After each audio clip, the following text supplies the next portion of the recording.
নবীজির উপরে কোরআন নাজিল হবে, ওয়াহী নাজিল হবে, এটা সাধারণ কথা না। নবীজির কাছে কিচ্ছু ভালো লাগে না গো, মনে হয় যেন আমার নবীজি গোটা পৃথিবী থেকে আলাদা হয়ে গেছে। ঠিক সেই সময় আমার নবীজির মাও নাই, বাবা নাই, কারণ আমার নবীজি পৃথিবীতে এতিম হয়ে আগমন করছে।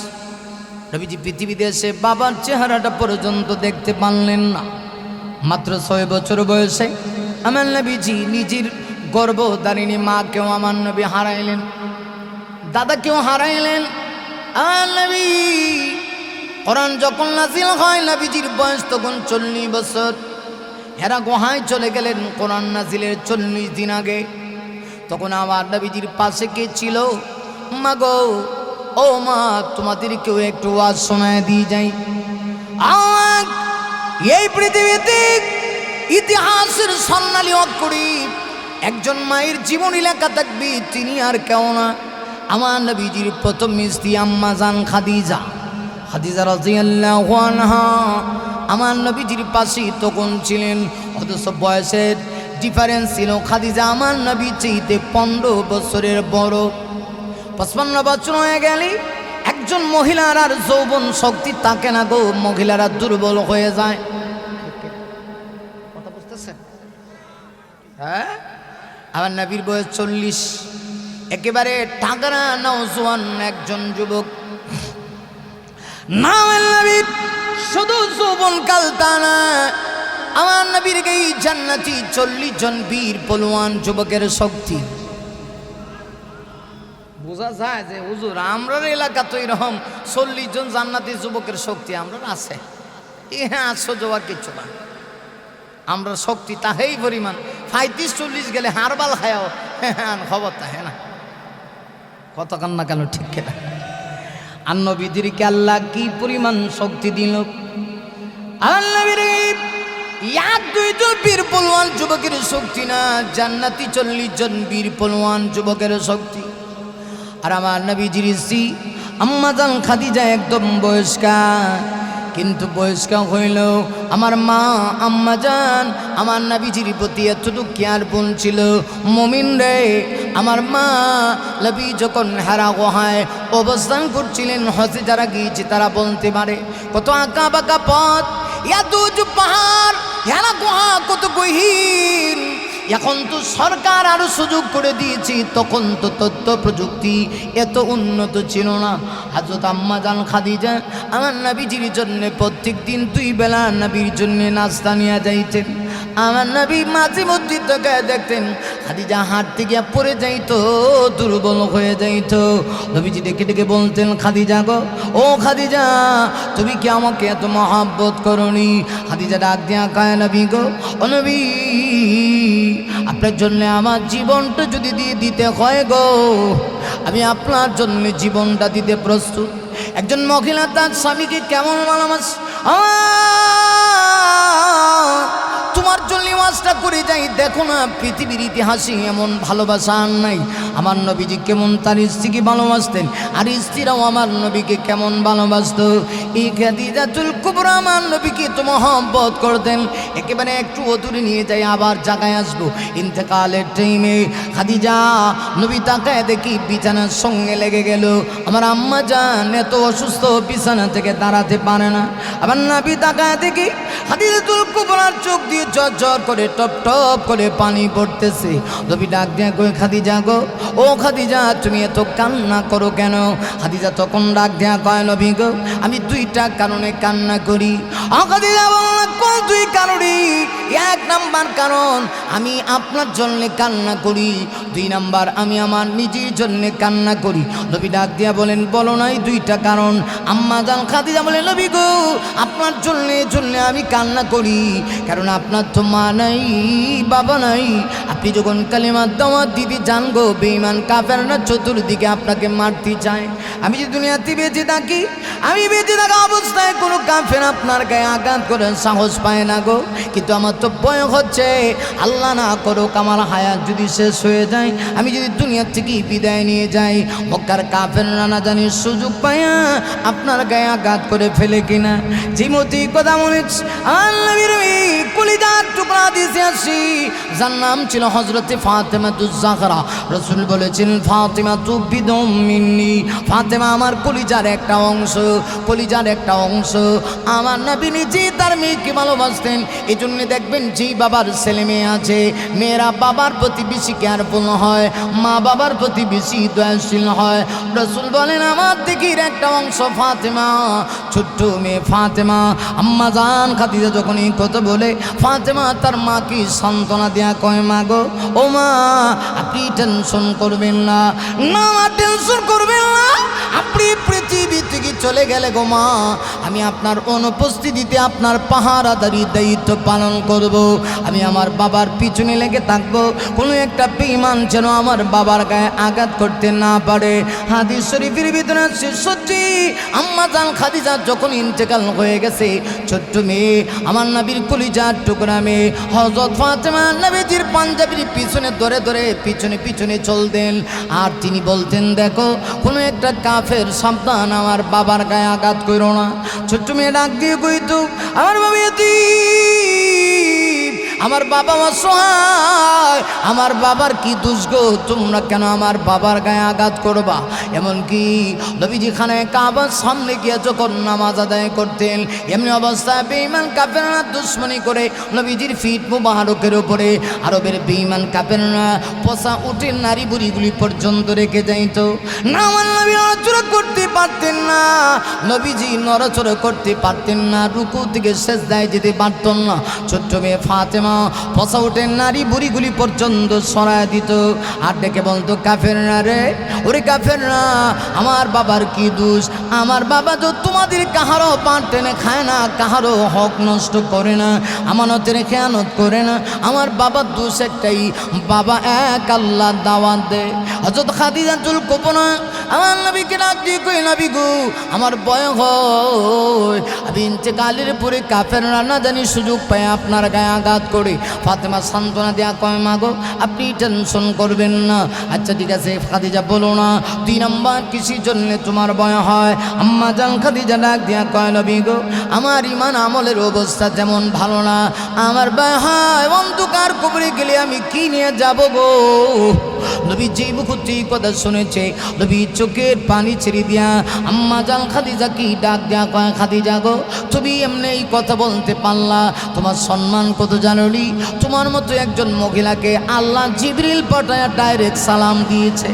ও খাদিজা তুমি টেনশন করো না, এই পৃথিবী চলে গেলে আল্লাহ তোমাকে কবরে গেলে কষ্ট দিবে না। খাদিজা ডাক দেয়া কয়, তাই যদি হয় নবী গো, আপনার কাছে আমার ওসিয়ত আপনি পারবেননি আমার ইন্তেকালের পরে আপনি নিজে আমার জানাজাটা পড়াইতে? খাদিজা অবশ্যই পারবো, এরপরে কি করতে হবে বলো না। খাদিজা ডাক দেয়া কয়, নবী গো, আপনার দেহের ব্যবহৃত একটা কাপড় দিয়া জুব্বা দিয়ে আমার কাপনের কাপন জড়ায় দিবেন। খাদিজা তাও পারবো, এরপরে বলো কি করতে হবে? আম্মা জান খাদিজা ডাক দেয়া কয়, নবী গো, আপনি নিজে আমাকে নিয়ে কবরে নামবেন। শুধু কবরে নামলে হবে না গো নবী, যতক্ষণ পর্যন্ত ফেরেশতা না আসবে, সওয়াল জবাব না করবে, ততক্ষণ পর্যন্ত আপনি আমাকে রেখে উঠবেন না। নবী নিজে তার লাশ নিয়ে নামলেন। আল্লাহ রাব্বুল আলামিন জিবরিলকে ডাক দেয়া কয়, জিবরিল দৌড়ায় যাও, খাদিজার প্রশ্নের জবাব আমার বন্ধু দিতে হবে না গো, স্বয়ং আমি আল্লাহ খাদিজার পক্ষে হয়ে জবাব দিয়ে দেব। আমার নবী, সেই নবীকে খাদিজাতুল কুবরা কেমন ভালোবাসতো। নবীজির সাথে তখন আর কেউ নেই, কোরআন নাযিল হবে 40 দিন এইভাবে করে নবীজির সময় কাটাইলেন। 40 দিন পরে হযরত জিবরিল নবীর কাছে প্রথম আগমন করলেন, এটাই প্রথম সাক্ষাৎ। নবী তো জিবরিলকে চিনেন না, নবী তাকায় দেখে জিবরিলের মাথা আসমানে, পা হলো জমিনে। নবীজি জিবরিলকে দেখেই তো অবস্থা খারাপ হয়ে গেছে। হযরত জিবরিল নবীর সামনে সর্বপ্রথম মগিনে আসলেন। জিবরিল ডাক দিয়া কই, করা, নবী গো আপনি পড়ুন। রাসূল বলেন, মা আনা বিকারিন, আমি পড়তে জানি না। না নবী করা, আপনি পড়ুন। রাসূল বলেন, আমি পড়তে জানি না। হযরত জিবরিল তৃতীয়বার বলে, ইকরা বিসমি রাব্বিকাল্লাযী খালাক। নবী আপনি আপনার রবের নামে পড়ুন। এই কথা বলে জিবরিল দুইটা হাত বাড়ায়া দিয়ে বুকের ভিতরে এমন একটা চাপ দিয়েছে, তাফসীর কিতাবে আসছে আমার নবীজির গায়ে প্রচণ্ড জ্বর চলে আসছে। ওই দিক দিয়ে নবীজির জবান থেকে আল্লাহর কোরআনের তেলাওয়াত জারি হয়ে গেছে। সুবহানাল্লাহ। বাইত দিয়ে হয়েন। তৃতীয়বার জিবরিল যখন বলে ইকরা, আপনি পড়ুন বিস্মি রব্বিক, আপনার রবের নামে। তার নামে দুইবার খালি কইছে ইকরা, আপনি পড়ুন। রাসূল বলেন মা নবী কারি, না আমি পড়তে জানি না। তাহলে বোঝা গেল দুনিয়ার সব পড়া আর রবের নামে পড়া এক না। বুঝেন নাই কথা, বুঝছেন না? দুনিয়ার সব শিক্ষা আর কোরআনের শিক্ষা কিনা এক না। এটা ইলমে ওয়াহির শিক্ষা। দুনিয়ার সব শিক্ষার মধ্যে কিছু না কিছু ভুল আছে না। ছোট্টবেলা কবিতা পড়ছে, হাটিমা টিম টিম তারা মাটি পারে ডিম। কইতাম না, অসুবিধা হইতেছে। হাটিমা টিম টিম তারা মাটি পারে ডিম, তাদের খাড়া দুটো সিং তারা হাটিমা টিম টিম। মানে কবি সাহেব এখানে বলছে টিম নামে একটা প্রাণী আছে, মাটির ডিম পারে, আবার খাড়া দুইটা সিং আছে। কথা বুঝছেন না? অথচ আপনি সারা পৃথিবী সালান দিয়া দেখেন তো, যেই প্রাণী ডিম পারে এই প্রাণীর শিং আছে, এরকম একটা প্রাণী বের করে। বুঝছেন? আরে বুঝতেছেন কথা? সারা পৃথিবী পাড়ি সালান দিয়া এমন একটা প্রাণী বাইর করতেন না যেই প্রাণী ডিম পারে, আবার তার দুইটা শিং আছে। আবার যেই প্রাণীর শিং আছে, ষাঁড় গরু চিনেননি? ষাঁড় গরু দুইটা শিং আছে না? আমরা সিলেটি ভাষা বিশাল বিশাল। কোরবানি ঈদের টাইমে বাজারে যখন কোরবানি মানে বাজারে গরু উঠে, তখন আপনারা কন্যা গরু গরু, সিলেট কয় বিশাল বিশাল বিশাল। বিশাল মানে হলো ষাঁড় গরু, যেটা দুইটা শিং আছে। কথা বুঝেন? এই ষাঁড় গরুর শিং আছে কিন্তু কি নাই, ডিম পারে না। আবার হাঁস মুরগি আপনার এলাকার ডিম পারেনি না? আপনার এলাকাত মনে পারে না, সিলেটের কথা কইতেছে। ও আপনার এলাকা তো পারে। হাঁস মুরগি ডিম পারে কিন্তু তার শিং নেই। তাহলে বোঝা গেল কবি সাহেব যে কবিতা লেখছে, কবিতা আর বাস্তবতায়।